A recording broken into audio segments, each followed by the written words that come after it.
Tonight, military aid. It'll be a challenge for a lot of folks. Ottawa brings in the army. Montreal declares an emergency. Flooding is taking a toll, and it's going to get worse. It's like I held my breath for 10 years, and then finally I was able to breathe.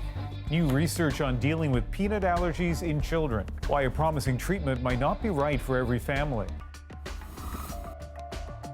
I worked about 7 days a week, between 14 and 16-hour days. And our series on workplace burnout looks at the gaming industry, how some are fighting back against crunch time. This is The National.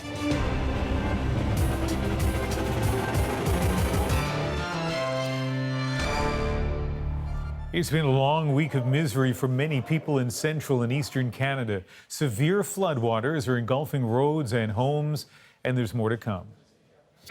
We are monitoring all the flood zones, and there's several in the Ottawa region, in the Montreal region, through Quebec. And then we saw the map of New Brunswick, and it just jumped at us that Fredericton was hard hit. It's been a hard week in parts of New Brunswick, though water levels are slowly starting to drop. The situation looks worse in southern Quebec, where more rain is expected. Like dozens of other municipalities, Montreal is now under a state of emergency. We're looking at the situation minute by minute, hour by hour, and if there's an evacuation that is needed, then we will be doing it. And in Ontario, the situation seems to get worse by the hour. Several communities in cottage country have joined Ottawa in declaring emergencies.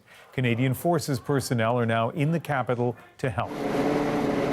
Especially vulnerable are places like Constance Bay, where the rising Ottawa River could lead to damage even worse than what we saw in 2017. Our Hannah Thibodeau takes us there tonight.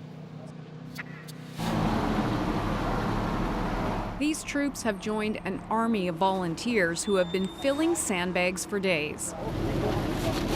Flooding was terrible here 2 years ago. This time, it could be worse. Oh, I certainly have already seen more water than I anticipated, and it'll be a challenge for a lot of folks.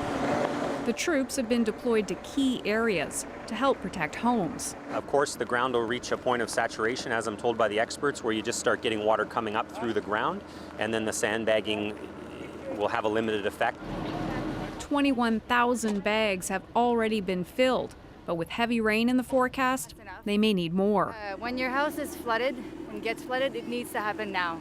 A lineup of trucks waited for as long as an hour to load up. Well, if we don't get the bags in, he's going to flood the house.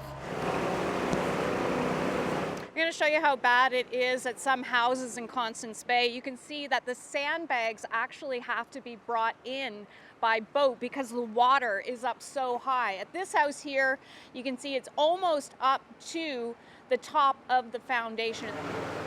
Paul Graveline is desperate to stop the water from reaching the siding. If it breaches that, then we're going to be in trouble. We're going to be in trouble. It's going to be in the house, and we're going to lose the house, kind of thing, you know. As we were there, the military arrived to help Graveline out. And late today, the troops were also sent to protect a road leading to one of the city's main water treatment plants to ensure it stays open. Hannah Thibodeau, CBC News, Constance Bay. Troops have also been deployed to southern Quebec, where about 30 communities are facing serious trouble, including Laval, just north of Montreal, where Alison Northcott met people who are exhausted and worried. The fight against the water on this street is far from over. We're watching the pumps, always worried the water will rise overnight, says Réjean Leroux. We're stressed. I'm putting all sandbags around the windows, inside my door to block it. Luciano Valletta's home flooded 2 years ago, and he says the water is starting to seep in again. I love this place, but I mean, if someone's gonna give me something for the house, I'll move out and buy another house, You're so discouraged. You're discouraged. Rain and melting snow are expected to make an already difficult situation worse in communities across Quebec this weekend. In Laval, the city asked people in some areas to evacuate their homes. We have 2 young kids, so we don't want to take any chance. I got my mother and my son off the island, and I'm going to man the pumps. Declaring a state of emergency gives Montreal the power to force people out of their homes if it comes to that. If it is necessary, then we will be asking them to come with us. It becomes a forced, I would say, evacuation for their safety, for their own safety. And like I said, it's something we take very seriously. Other areas are on watch too. Water is going through the Bell Falls Dam at levels never seen before. Residents near it were ordered out in case it fails. If the dam lets go, well, then we're just going to have to deal with it. Then, we could lose up to about 160 homes. It's the kind of anxiety that has so many communities on edge and many residents nervously preparing in case things get worse. Alison Northcott, CBC News, Laval, Quebec. This week, Quebec announced a program to buy out flooded homeowners who've had enough, but only to a maximum amount of $200,000. New Jersey, which also struggles with serious annual flooding, already has a similar program. As Stephen D'Souza explains, it offers more. This is my driveway. Here comes the water. Since the early 90s, Evelyn York had tried to get action on the constant flooding in her neighborhood. They could just say high tide, full moon, and it's like, oh, here we go again. Doesn't have to be rain. Superstorm Sandy in 2012 was the breaking point. The state came knocking with an offer to buy up her home. After 38 years, she didn't want to leave, but then she spoke to her real estate agent. He said, I suggest whatever they offer you, take it and run, because your home has no value. At that point, I knew I had to do something. York used to live here, now a patchwork of empty lots. In 2013, the state created a program to buy out residents. Those in designated flood-prone and coastal areas were given the pre-storm value of their home. The structures are then demolished and the lots cleared, so nature can take over, creating a natural flood barrier. Since the program's inception, 735 families have accepted buyout offers and just under 600 homes have been demolished. Compared to Quebec's buyout program, New Jersey doesn't cap what they offer homeowners. I personally think that that is not going to motivate many sellers, especially if their home is worth more than that $200,000 cap. I mean, you ask any reasonable person, would you sell your home for less than it's worth? I'm sure they wouldn't. But even without a cap, not everyone jumped at the offer. The state gives you peanuts. They know they have you by what they need to have you by. They offer you a low amount, and it's like, take it or leave it. Still, she says taking the buyout was the right decision. It will get worse, and you have to start thinking with your head, not your heart. Hoffman says 30 of the initial holdouts here have since come around, and more are just a flood away. Stephen D'Souza, CBC News, Woodbridge, New Jersey. Peanut allergies can kill your child. To help prevent the problem altogether, Canadian pediatricians recommend introducing peanuts to your infant's diet at 6 months. But what about older kids who are already allergic? Researchers have tested giving tiny amounts of peanuts to kids over 5 to reduce their sensitivity and build tolerance. Now we're learning that method of treatment comes with risks. Christine Burak lays them out. Scott Wade never thought he'd do this. For OIT, I probably thought like every day that I'm gonna die. I can die of peanuts.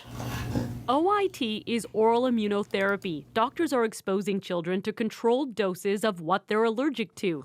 Tests show for some, it desensitizes their immune system so it doesn't overreact. Scott can now eat up to 4 peanuts a day. It's like I held my breath for 10 years and then finally I was able to breathe. But a new study says while the treatment is promising, it's giving families a false sense of security. We actually found 2 to 3 times more reactions out of the clinic for those that were on peanut oral immunotherapy. Researchers looked at 12 trials involving over 1,000 patients with a peanut allergy.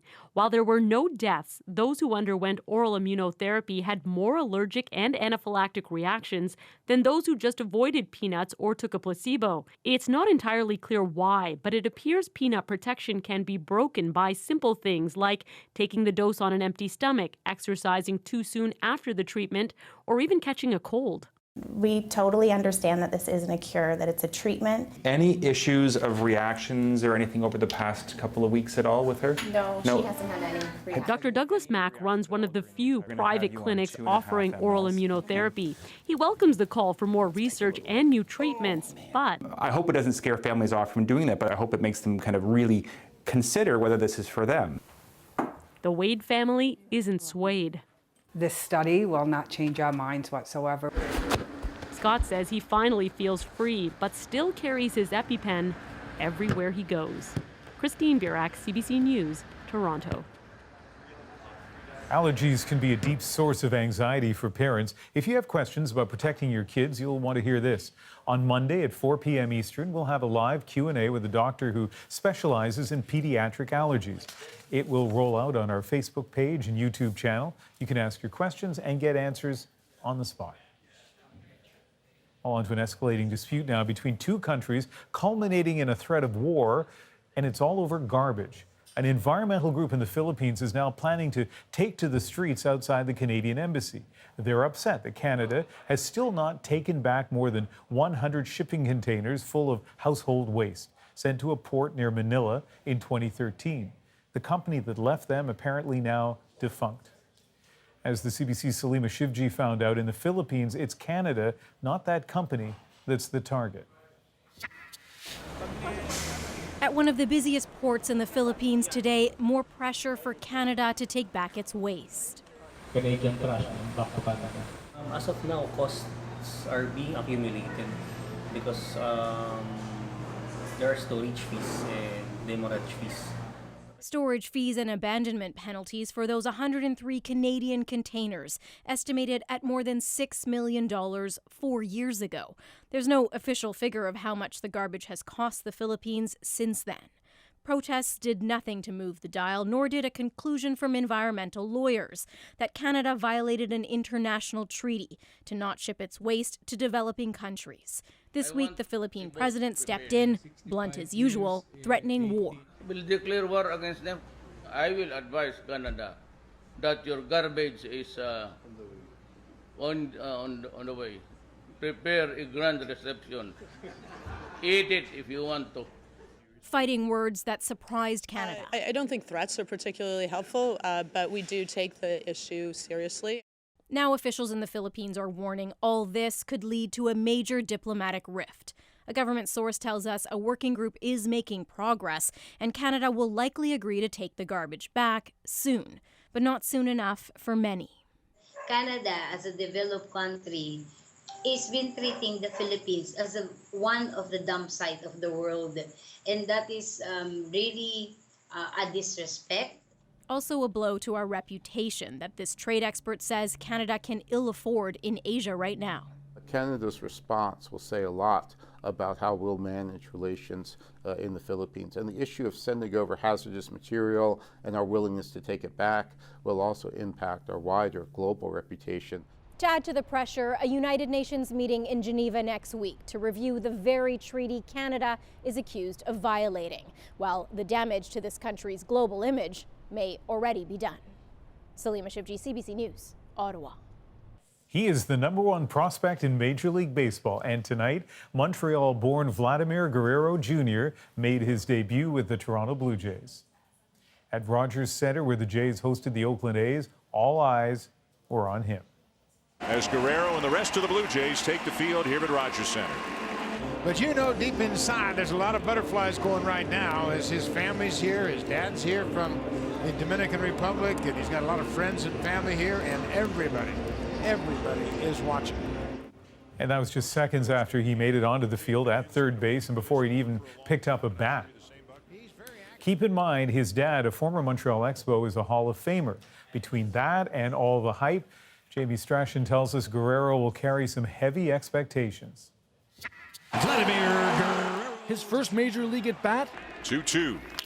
A bouncer to first. A ground out to first, but fans gave him a standing ovation anyways.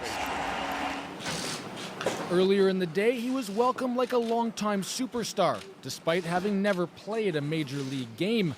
Speaking through a translator, the 20-year-old already sounds like a seasoned pro.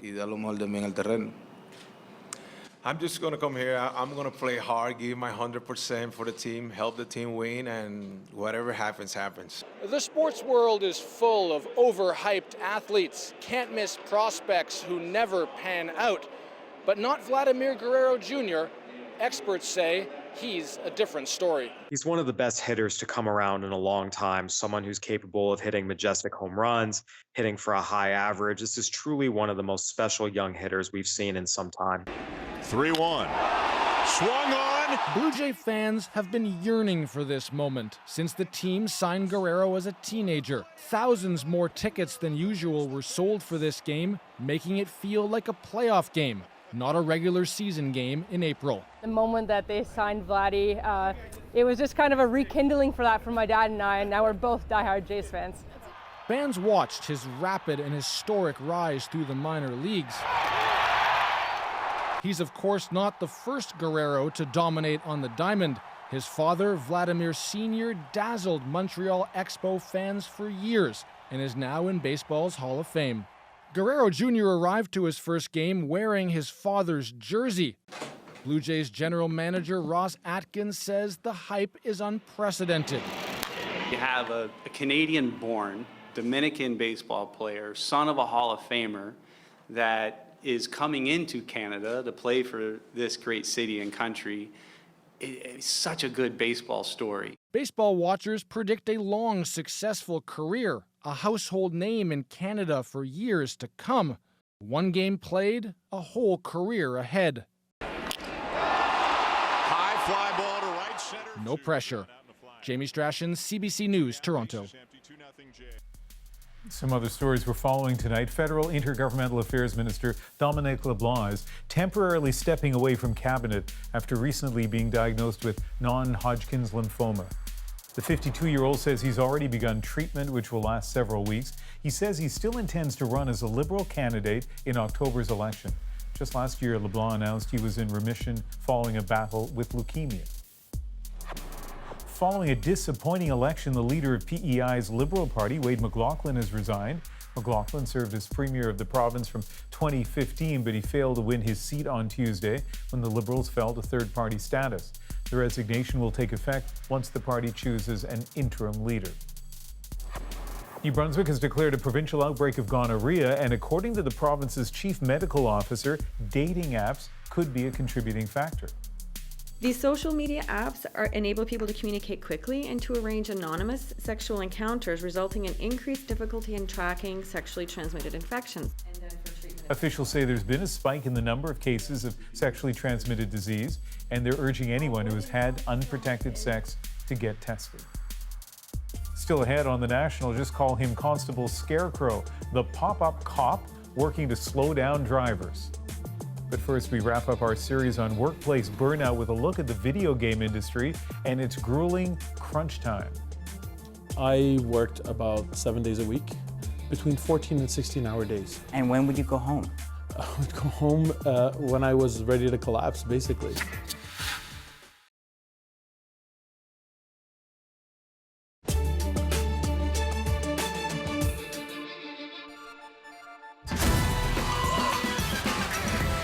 That's a taste of Fortnite. With more than 250 million players, it's one of the most popular video games in the world. But some workers behind the scenes have paid a price for that success. A report this week on a leading gaming news website alleges some people are working 70, even 100 hours a week.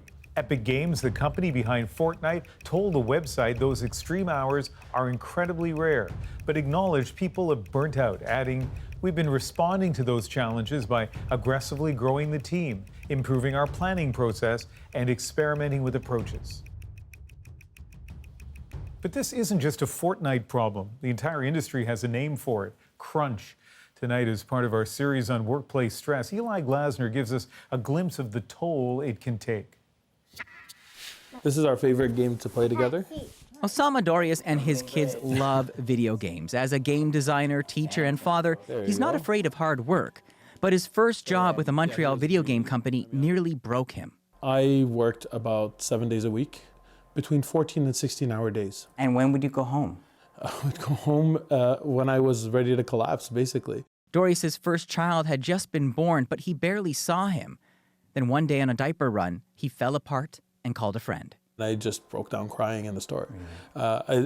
He couldn't even understand what I was going through or why it was that I had this nervous breakdown, but I didn't know how to live. After 3 months of long days, all he got was 3 days off and no overtime pay. It's called crunch, and it's surprisingly common. But as you can see from this launch party for Mortal Kombat 11, it's not for a lack of money. The industry is booming. In fact, last year, the U.S. gaming industry alone hit an all-time high of $43.3 billion. This is your time. Canadian companies like BioWare are a big part of the gaming boom. This year, they launched the long-awaited game Anthem. But an article in a gaming news website alleged multiple instances of workers crunching at BioWare and some becoming stress casualties. BioWare responded to the report with a statement saying, in part, "We put a lot of focus on better planning to avoid crunch time." Yet in a 2017 survey of game developers, 53% said crunch time was expected at their workplace. Let's go! CBC News asked BioWare and other top gaming companies for interviews about crunch. None would talk. Hey, Luke. BioWare co-founder Trent Oster left long before Anthem, but he was with them for 15 years. He says crunch is never part of the plan. Crunch is a disaster mitigation strategy. When things have gone so sideways, it's like, oh my God, this is on the edge of failure. At Oster's new company, they try to keep crunch to a minimum and pay overtime. He says it's investor expectations that force many companies to crunch. These are publicly traded companies. They put products into specific kind of timelines, and they're under a lot of pressure to hit those timelines. But at last month's Game Developer Conference, crunch victims started pushing back. It is time, more than time, that we as an industry left behind the idea that our work is made better by our pain. We are all members of Game Workers Unite. At industry events, unionization is increasingly on the agenda. In Canada, the International Game Workers Unite movement is attracting new members as crunch culture forces people out of the industry. When people hit 35, they leave the industry because they can't keep up with the amount of work that's required of them, while they exploit the passion of young workers who've always wanted to make games. Don't do it, the overtime's not worth it. After his first experience, Osama Darius looked for a gaming company with a better work-life balance. For him, the price he paid was too high. I lost months of his life that I'll never get back. Yeah. It's not worth it. As the anti-crunch conversation grows, he hopes more Canadian companies will start listening. You're more than welcome. Eli Glaster, CBC News, Montreal. Still ahead on the National. It's not every day you get a call from outer space. A group of students in PEI share their out-of-this-world moment with us in our moment. Plus, the two-dimensional decoy that's proving to be a fix for speeding. Is this actually you? That is actually me. It is me. Yep. I am the Scarecrow of Coquitlam.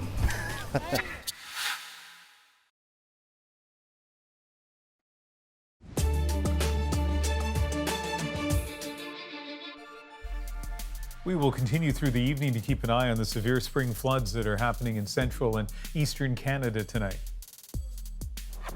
I was told we're going to have the Army come here and sandbag the house. That's good. Let's see what happens.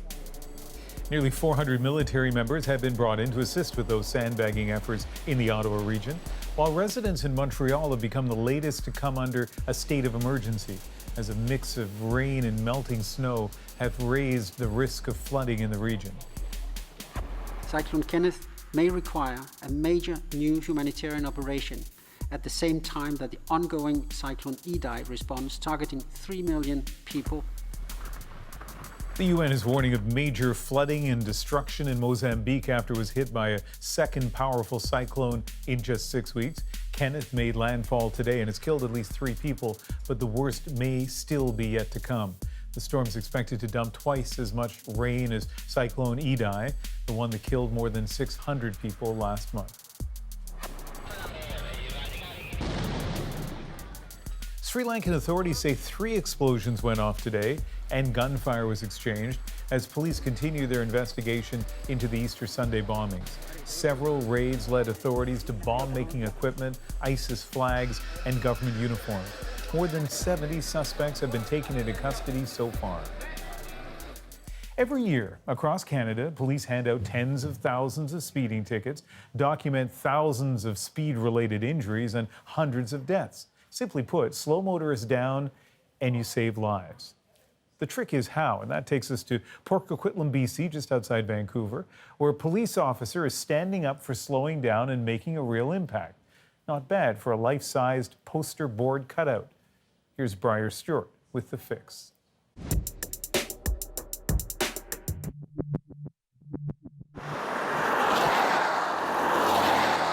It's that moment when you drive around a corner and see an imposing figure who appears to be standing there with a radar gun.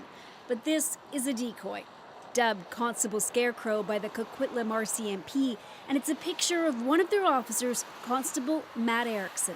How was it that your image ended up on this? Did you get nominated, or how did that work? That's a good question. Oddly enough, I was asked if I wanted to be part of it. When it comes to the traffic services team, I'm probably the largest of us all, making it a pretty good shadow for our members to hide behind. That's the RCMP strategy when it comes to deploying this $500 cutout. Most of the time it's stationed alone at a busy road or intersection, but about once a week, officers are tucked beside it. 74, move to the fast lane, go! That one! The SUV? Yep. You never know when we're going to be there. The Cherokee.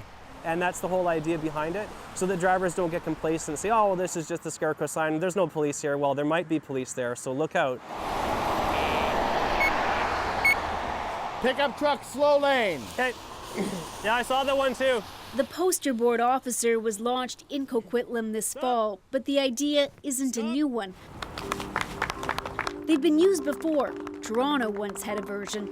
Well, there he is, Deputy Wolf, in a school zone, working. And Williamson County in Texas started using the two-dimensional deterrents earlier this year. The sheriff believes they work so well that they now have an entire line of decoys. I'm seeing every car that passes that's violated, even cars that aren't by speeding, are hitting their brake lights or hitting their brakes every time they see the flat deputy, just like they did if they see an actual deputy.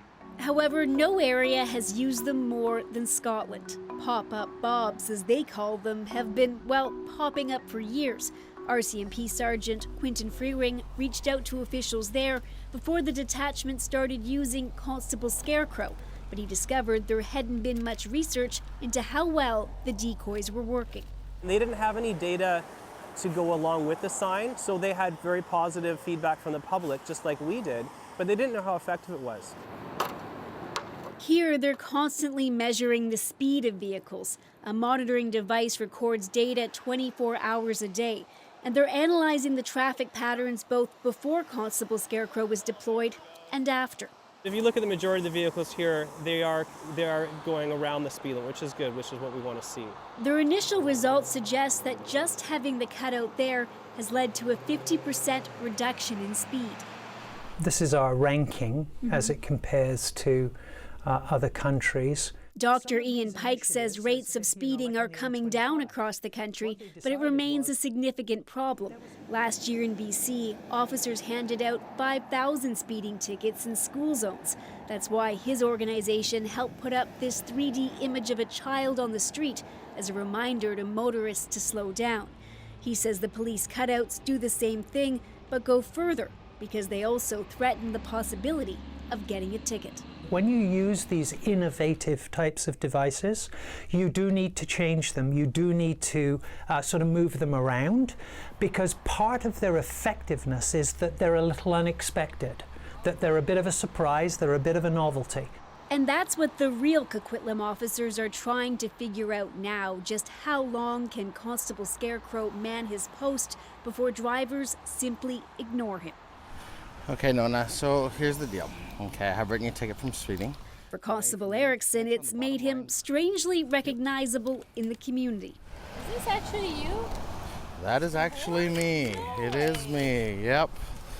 I am the Scarecrow of Coquitlam. Surprisingly, I have never in my career seen people so pleased to get a speeding ticket from me. I'm traveling 82 and a 50. Okay. Really? Yeah, you're going 82K when you came around the corner. At the end of the day, it's about education and prevention, so we take that moment to have those conversations, and they often go away with a smile on their face and my autograph. That's kind of odd, isn't it? It certainly is.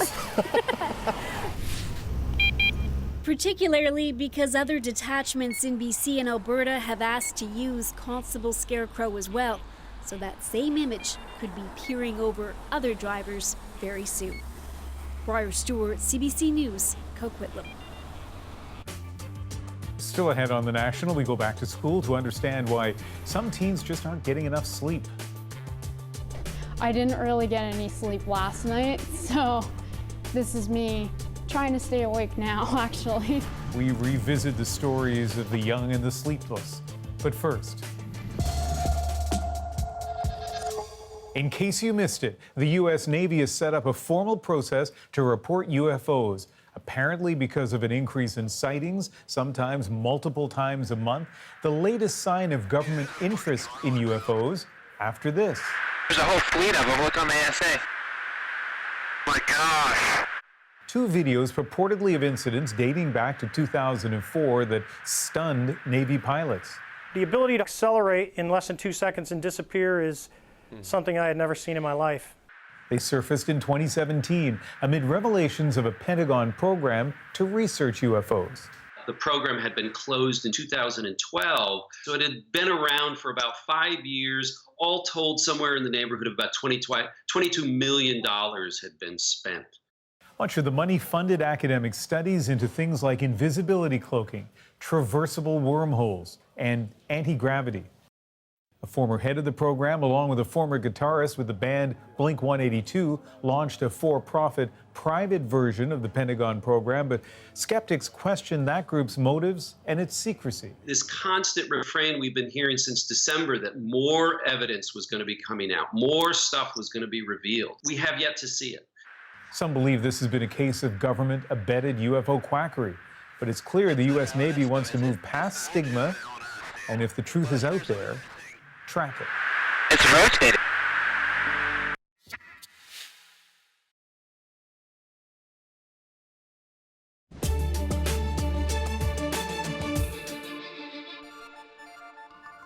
When the sun comes up, really anywhere in Canada during the school year, a lot of high school students are still hours away from getting enough sleep.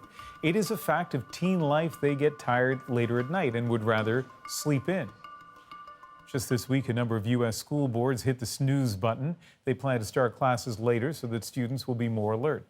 Duncan McHugh tackled this issue for The National. This felt like the right time for another look.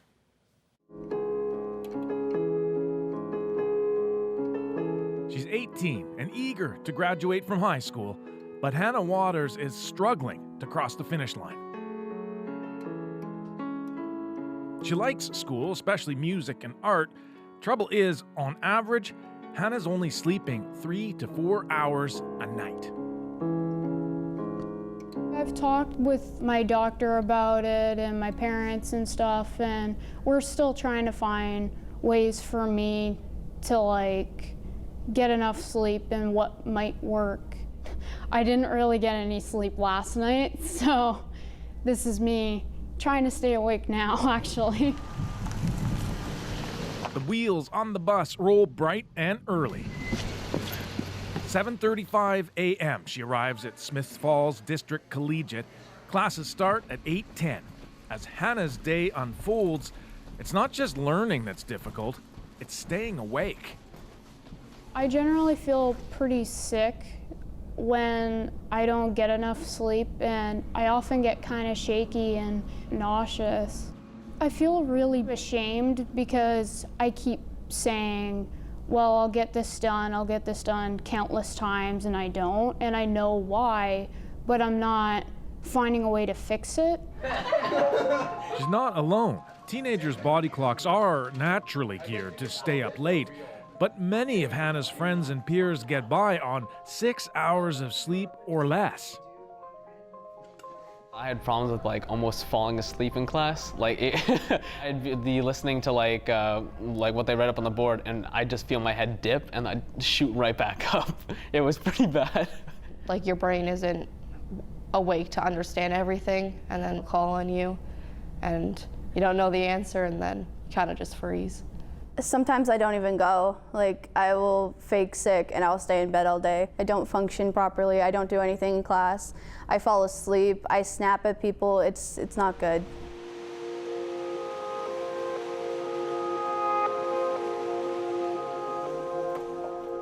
Dr. Indra Narang, director of sleep medicine at the Hospital for Sick Children, sees all kinds of sleep-deprived children, from 2-year-olds to teenagers.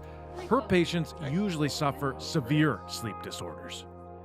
They're really alarming studies in that group. But she sees a disturbing trend among teens, what she calls an epidemic of sleep deprivation.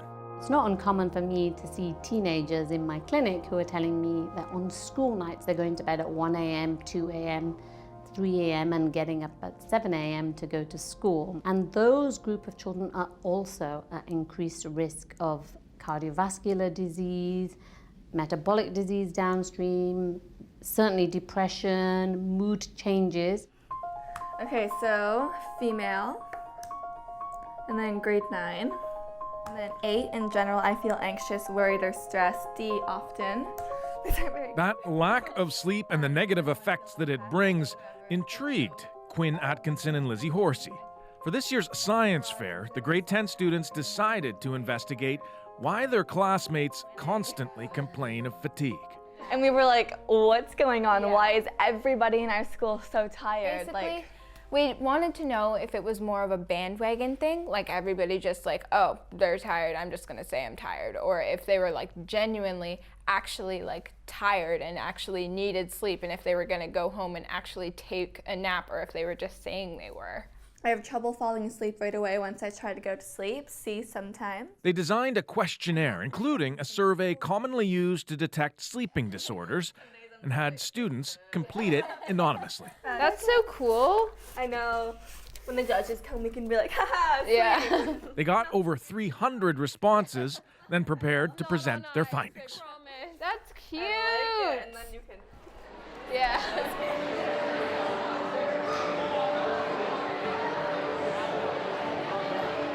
It's the day of the big science fair.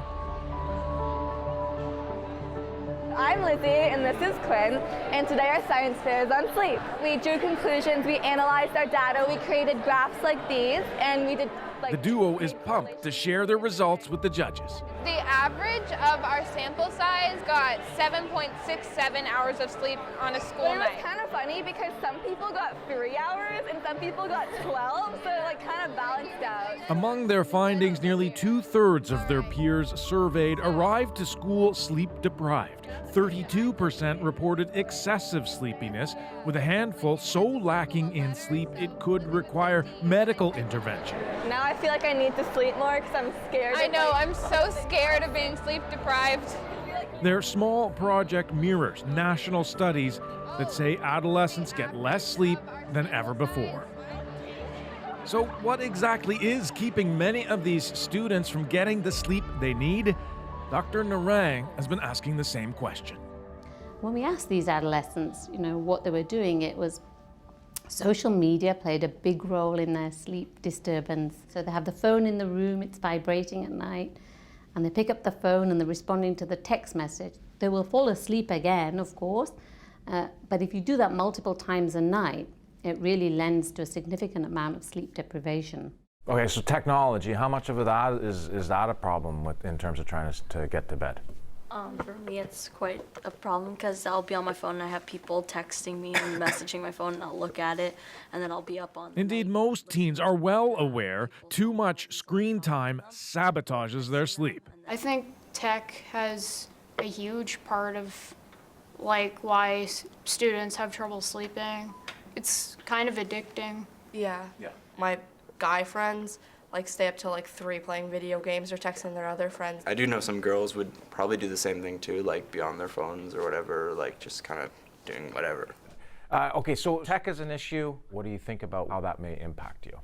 I've been seeing that my grades have been dropping a bit since I'm not getting enough sleep. My grades were at between 90s and 100s. Now they're at 70s. Oh, really? Yeah. Okay, well, so talk to So me the about students that. know their grades are affected. They know they need more sleep.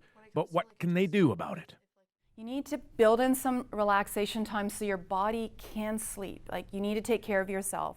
This wellness class is geared towards educating teens about sleep and empowering them to speak up about what might help. Do you think that the school boards will have a conversation about moving the school later in the day and having us start at maybe 10 or 11 and go to 4, so we have that actual required amount of sleep. There have been a few pilot projects in Ontario, a lot in the States and a lot in the UK doing that.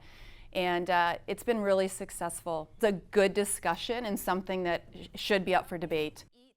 Veronica Horsey, a concerned parent and chair of the school council, saw a need for this class. She comes in and talks to the kids regularly. So did you know you have a hormonal night shift? When you hit puberty, you actually switch your body clock. So naturally you get tired up to 2 hours later. So when you're a child, she says waking students up to the importance of sleep is a start, but it's parents who need to get the message. Well, I think number one, adults need to model it. I think us ourselves, we're bad examples. I think we push the limits, we don't get enough sleep, we're irritable, we're moody. Most people think that it's a teenager's responsibility to get their sleep. And there's a lot of truth to that. They can control their devices and things like that. But I think that parents, just want it to happen overnight, and it's not going to. Everything catches up with someone at one point or another. It'll 100% catch up with me at a later date, but right now, I just got to focus on the present and sadly not the future. It's not the greatest because I do want a good education and I do want to be awake for my classes and be able to pass to get into my future goals in life. I often say, tonight I'll try to get sleep. Tomorrow I'll be able to get everything done, I'll remember everything. But of course tomorrow I'm just going to be really tired and I don't get stuff done and I feel the same. I really wish I could get more sleep. When the school day is finally done, Hannah is worn out. Sleep seems an impossible dream, but talking about solutions is a first step. Now the hard part, getting a good night's rest. Duncan McHugh, CBC News, Smiths Falls, Ontario. After Duncan's story aired in January, the school decided to start exams at 9:30 in the morning instead of 8. We don't know if it affected results, but one student told us the move was very popular. Up next on The National, a different kind of Q&A for one group of students today. Their call with David Saint-Jacques in our moment. Everybody, welcome to Space Station. When I was talking, he was responding, he said my name, and it was just so, unbelievable, yeah. But first, here's a look at a sparkling story that we'll bring you Sunday on The National, featuring a Canadian who's having a pretty good year. As a host of CBC's The National, I was very happy to see you in the t-shirt. Did you? I was just We were all like, yes. I was like, oh no, I noticed particularly Don Cheadle was wearing making the choice of what he's gonna wear. Yeah. What are you gonna kind of transmit out there? And I was like, okay, I have three opportunities. What am I going to do? I'm gonna do a shout out to my Canadian peeps. That and was I'm gonna good. shout out to my Asian peeps. Yeah. And yes, that was. And I just thought, no one's gonna really know this unless you're from Canada.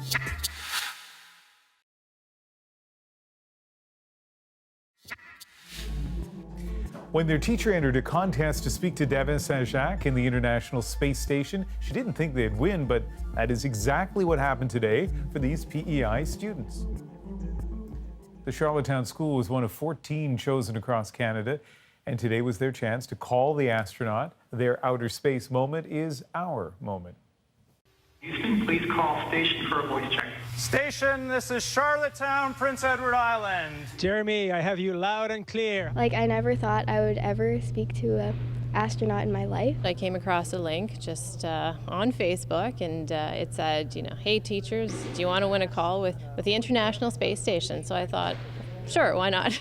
And then was really happy and surprised when we got the email that we had won the competition. I was off just to the side of the stage and just kind of I just talked to an astronaut that's in space right now floating. It was really cool. I was when I was talking, he was responding, he said my name, and it was just unbelievable. If it resonated with a few in here and really inspired them, that would be my goal and my focus as their teacher. The unbelievable happened, so anything could happen, yeah. Definitely makes me feel as if, you can achieve anything if you try.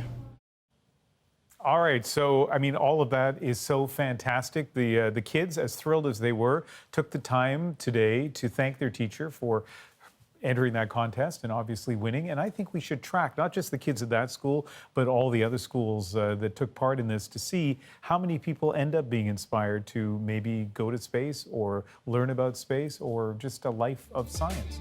When I was a kid, it was a big deal when they rolled the TV into the gymnasium. That was a long time ago. That is The National for April 26th. Good night.